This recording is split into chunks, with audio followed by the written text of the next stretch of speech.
ఆంధ్ర తెలంగాణలో తక్కువ ఫీజులతో high quality results ఇస్తున్న ఏకైక సంస్థ తిరుమల్ ఐఏఎస్ ఇన్స్టిట్యూట్.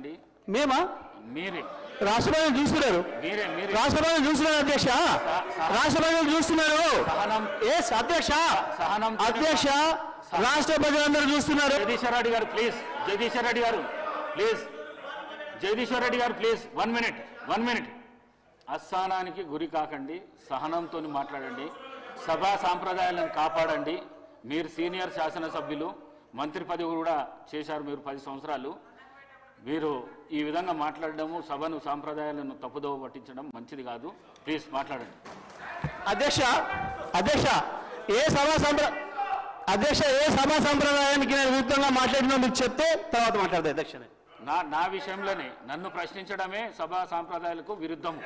అసలే కాదు అధ్యక్ష అసలే కాదు అధ్యక్ష అధ్యక్ష అధ్యక్ష నన్ను ప్రశ్నించడం అధ్యక్ష సాంప్రదాయాలకు ఈ సభ మన అందరిది. ఈ సభ మా అందరికి సమానమైన హక్కులు ఉన్నాయి. మా అందరి తరఫున మీరు పెద్ద మనిషి మాత్రమే ఆడ కూర్చున్నారు తప్ప ఈ సభ మీ సొంతం కూడా కాదు. ఈ విషయం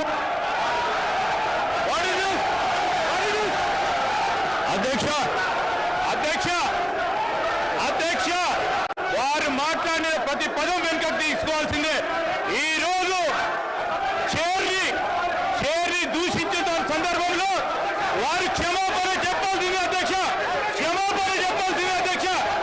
ఆంకారంతో మాట్లాడకూడదు అధ్యక్ష. క్షమాపణ చెప్పాల్సిందే అధ్యక్ష. క్షమాపణ చెప్పాల్సిందే. ఈ రోజు చేర్ పైన దూషణలు చేస్తూ బెదిరించే కార్యక్రమం చేస్తూ ఈ రోజు వారు చేసిన మాటలు విషయంలో తప్పకుండా జగదీశ్వర్ రెడ్డి గారు వారి పార్టీ పూర్తి స్థాయిలో క్షమాపణ చెప్పాల్సింది అధ్యక్ష.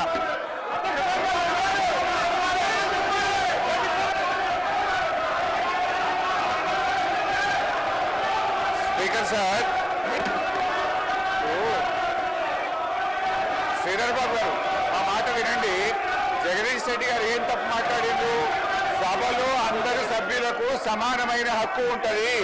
సభ అంటే ఒక కాంగ్రెస్ పార్టీకు, సభ అంటే ఒక ప్రభుత్వానికి సంబంధించింది కాదు, ప్రతిపక్ష శాసనసభ్యులకు కూడా సమానమైన హక్కు ఉంటుంది అని చెప్పి జగదీష్ రెడ్డి గారు అన్నారు. దాంట్లో ఎంత మాత్రం